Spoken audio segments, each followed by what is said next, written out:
Le grand témoin, Louis Dauphren.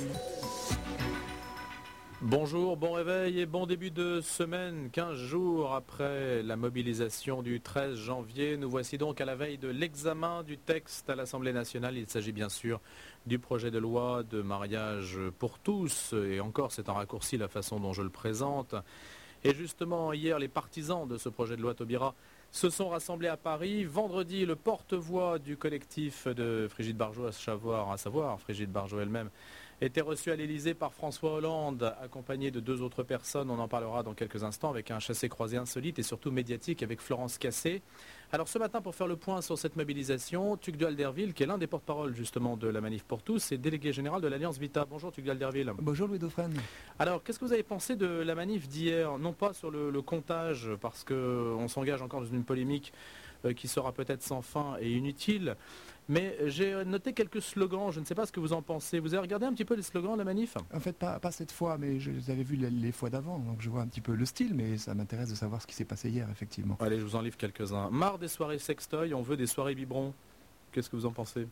Mais je pense qu'en fait, dans la revendication très forte qui s'exprime, il y a à la fois le souhait d'être reconnu d'être reconnu. Et il n'y a pas pire souffrance que de se sentir rejeté. Il y a aussi un désir d'engendrement, et c'est un désir extrêmement noble.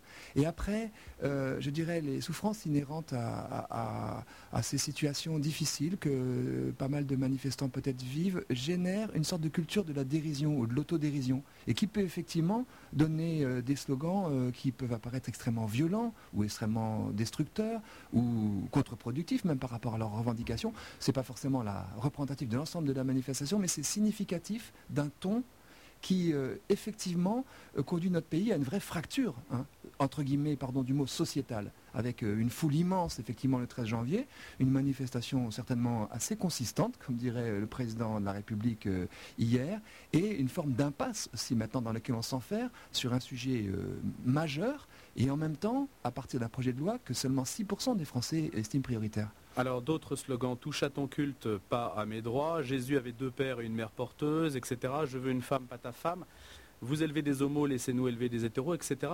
Est-ce que vous diriez, je vous pose la question sur les slogans parce que la stratégie de communication a quand même beaucoup compté dans l'affrontement auquel on assiste précisément. Et vous-même, vous avez pondéré des slogans et joué un rôle extrêmement important sur ce point, pour qu'il n'y ait pas de malentendu. Bien, c'est vrai qu'on marche sur des œufs face à des personnes qui, au fond, expriment quelque chose de très fort, qui se sentent traitées en sous-citoyens. Et la nécessité pour nous est de manifester un profond respect des personnes. Et ce profond respect, il ne peut être manifesté que si, au fond de nos êtres, nous sommes dans une non-violence intérieure. Et effectivement, de l'autre côté, j'observe qu'il peut y avoir une surenchère de virulence. Comme si tous ceux qui s'opposaient au nom des droits du plus faible, de l'enfant, au nom des générations futures, à leurs revendications, devenaient des boucs émissaires. Alors c'est vrai, vous avez cité certains slogans par rapport à l'Église catholique, elle joue le rôle de bouc émissaire, d'empêcheuse d'exprimer... C'est bien ça, c'est une façon de la reconnaître? Moi je pense qu'elle a libéré la parole, et qu'effectivement, si elle en prend plein la figure, c'est que, un petit peu, ça me fait penser d'une certaine manière à, oui, une société adolescente qui récuse tout ce qui peut poser des limites, les limites nécessaires à la vie en société, les dures limites que constitue la condition humaine aussi et qui nous permettent, si nous nous limitons nous-mêmes, de respecter les plus faibles, parce que la démocratie, c'est la loi du plus faible aussi qui l'emporte sur la loi du plus fort, sinon il n'y a pas besoin de loi. Eh bien, effectivement, ceux qui posent des limites sont brutalisés, mais ça ne veut pas forcément dire qu'ils ne sont pas entendus. Les parents le savent bien, à un certain moment, l'adolescent qui vomit sa famille, c'est d'une certaine manière une façon pour lui de s'exprimer, c'est peut-être nécessaire. À un moment donné, peut-être reconnaît que cette autorité a construit aussi l'exercice de sa propre liberté. Vous diriez que la manif d'hier était très parisienne, très showbiz, très show-off, en particulier avec la soirée après au Théâtre du Rond-Point, que c'était des styles différents entre hier et le 13 janvier? Voilà, c'est vrai qu'il y avait une forme de France profonde qui ne marche jamais, qui s'était exprimée le 13 janvier, et non seulement qui s'est exprimé, un élan immense et historique qui s'est levé. Et là, je dois dire qu'il faut rester dans cette joie aussi, d'avoir vu dans une diversité croissante et très manifeste, et de plus en plus manifeste, des Français se lever, et peut-être qu'on dira pourquoi, tout à l'heure. Et hier, c'est d'autres Français qui se sont levés, et puis c'est aussi des partis politiques qui se sont sentis peut-être menacés par une cristallisation droite-gauche, ce sont parfois des syndicats, et c'est peut-être la même France d'un certain côté. Moi je connais des gens de la même famille qui ont été des deux côtés. Des parents ont manifesté hier alors que leurs enfants manifestaient dimanche. Et parce que cette cristallisation, elle a quelque chose aussi d'artificiel. Et c'est assez dangereux. Et la France est un pays où nous divisons parfois très fortement. C'est aussi un pays où le peuple se rebelle lorsque le pouvoir entre dans la toute-puissance, avec d'énormes risques. On n'a pas tout à fait les mêmes risques que dans d'autres périodes révolutionnaires, mais j'ai noté que certains quotidiens italiens avaient parlé de révolution française. Effectivement, ce projet de loi est dans la toute-puissance. Il vient nier un repère fondamental, celui de l'engendrement, celui dont nous sommes tous issus, tous nés d'un homme et d'une femme. Et ce qui couvait sous la cendre, le feu de résistance qui couvait sous la cendre, a éclaté le 13 janvier. Face à ça, eh bien, c'est vrai, il y a une idéologie de la toute-puissance qui refuse toute forme de limite et qui ne sait même pas elle-même jusqu'où elle nous conduit si nous ne résistons pas. Elle l'ignore. Mais les conséquences peuvent être extrêmement graves pour l'anthropologie, pour l'humanité des années à venir. Et c'est cela qui, aujourd'hui, nous mobilise avec l'altérité. Pour clore justement sur ce chapitre des slogans, il y en avait un autre hier, 1793, Déclaration des droits de l'homme, 2013, application. Il y a une forme de continuité. Il y avait une dépêche AFP qui titrait « Ils ont crié leur désir d'égalité ». Qu'est-ce que vous répondez à ce désir d'égalité ? Parce que le mot égalité, l'exigence d'égalité, c'est quand même par là que Christiane Taubira avait ouvert le débat, si je puis dire, bien que l'on dise qu'il n'y ait pas de débat, mais le débat avait quand même été ouvert dans les pages de la Croix avec cette exigence d'égalité. Qu'est-ce que vous vous dites face à ce désir d'égalité ? Alors bien, j'ai entendu aussi Madame Najat Vallaud-Belkacem revendiquer ce projet au nom de la devise républicaine, et moi, ce que je peux dire, c'est qu'elle est détournée. Parce que justement, tout homme n'est libre et égal en droit, c'est vrai, et tout enfant, du fait de cette liberté, ne doit pas se voir imposer par des adultes la privation délibérée du repère, de l'engendrement, donc de toute une partie de sa généalogie, du côté soit masculin, soit féminin. Et c'est bien ce que ce projet de loi ultimement prévoit, soit par l'adoption, qui effectivement normalement reproduit cette altérité homme-femme chez ses parents, qu'on lui donne après un deuil, et pourquoi le priver délibérément, soit d'un père, soit d'une mère dans l'adoption, ça serait une toute-puissance portant atteinte à sa liberté. Égalité, parce qu'il y a une discrimination qui est opérée par ce projet de loi entre des enfants, dont certains se verraient justement privés soit de père, soit d'une mère, et fraternité, parce que la démocratie sonore, justement, d'être fraternelle avec les plus faibles. Et j'ai entendu aussi qu'on détournait ce slogan en disant liberté, égalité, homoparentalité. Et justement, c'est une question de fraternité. Et donc, ce que j'entends simplement, c'est que nous sommes tous effectivement libres, mais qu'au nom de la liberté qui devient libertaire, au nom de l'égalité qui devient égalitarisme, on oublie la fraternité.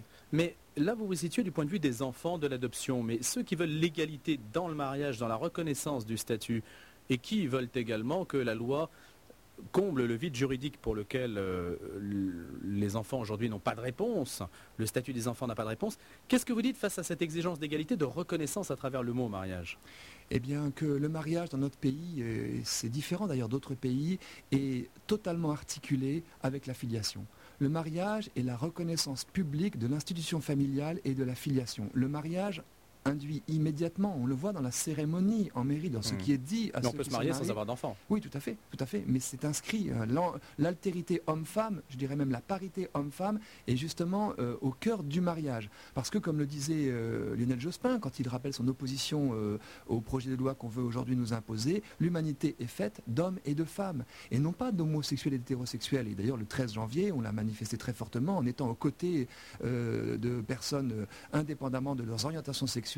Et j'ai trouvé extrêmement courageux, parfois même héroïque, que des personnes concernées par l'homosexualité viennent exprimer leur refus d'un système qui viendrait priver les enfants de repères parentaux absolument précieux, et aussi redisent que le mariage c'est un homme et une femme.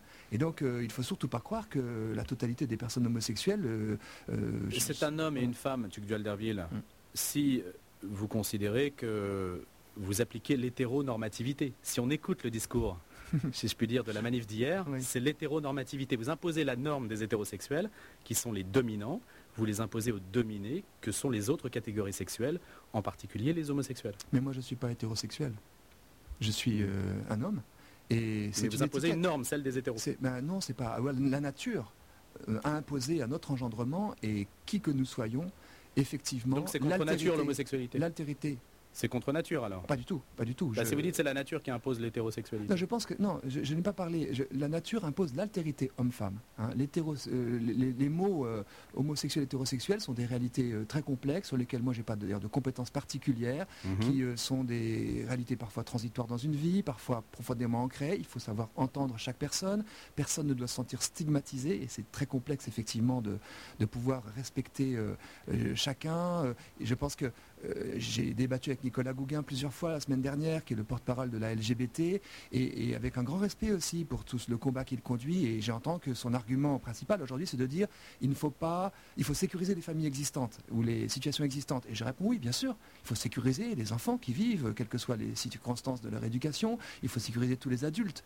Mais de là à apporter une reconnaissance de la société pour l'union homosexuelle comme si elle était une norme, une façon de faire famille. Vous refusez que ce soit une norme? Oui, nous sommes parce que c'est une façon de casser un repère qui est extrêmement précieux. Voilà. Alors donc il faut que les personnes. Alors là, est-ce que vous pouvez m'expliquer, Tuc Duhalderville, juste sur le discours, vous refusez que ce soit une norme et qu'il y ait justement les attributs que l'on accorde à un statut qui est une norme et la reconnaissance, et d'un côté, il y a tout le discours de la manif pour tous qui consiste à dire les homosexuels c'est super, et ils sont sympas. Donc d'un côté vous dites ils sont sympas, et de l'autre, on leur refuse tout ce qui va avec la reconnaissance. Il n'y a pas un problème, un hiatus là? Non, ce qui leur est refusé entre guillemets, et ce n'est pas nous qui le déterminons, c'est que effectivement l'engendrement passe par l'altérité sexuelle. Ce qui ne leur est pas refusé par nous, entre guillemets, ou par quiconque, c'est la réalité de la relation homosexuelle. Il n'y a pas d'enfant qui soit fils de Pierre et Paul. Ça, c'est une réalité qui vient de la nuit des temps, qui n'est pas tombée du ciel, entre guillemets. C'est la condition humaine. Voilà, c'est la réalité. Ce que peut-être, là où peut-être il y a, parce que j'en ai discuté avec certains philosophes, ils me disent, mais au fond, quelle est notre différence? Eh bien, nous pensons que nos corps, ce sont nous, c'est nous. Qu'on ne peut pas s'affranchir des dures limites imposées par notre corps, et que notre liberté s'exprime. Et pourtant, si, la technique nous le permet. Mais pas tant que ça. Notre liberté, qui est très belle chez l'être humain, eh bien, elle s'exprime dans une contrainte, un peu comme un artiste. Nous avons à construire notre vie sous un certain nombre de contraintes, de limites. Et c'est là peut-être que c'est plus beau de créer dans une contrainte. Par contre, si on prétend effectivement s'affranchir des limites, on arrive à des formes de mensonges. Et c'est ce que je vois d'ailleurs dans des situations où des enfants sont conçus par ce qu'on peut appeler des bricolages procréatifs. On va essayer de voiler des choses. On va choisir un donneur anonyme de gamètes dont on va effacer toute l'existence et qui sera donc anonyme. On va le choisir avec la couleur des yeux ou des cheveux conforme à la compagne de celle qui ne sera pas la mère biologique de cet enfant qui va être conçu par insémination artificielle. Et donc on va essayer de trouver des modalités pour contourner cette impossibilité qui n'est pas de notre faute et qui effectivement génère des souffrances d'un engendrement homosexuel. Il y a des situations, je le dis parce que de temps en temps, on est un peu dans un monde de bisounours, on voit des jolis petits-enfants et bien sûr, vivent leur vie, ils sont accueillis, mais comment ont-ils été conçus?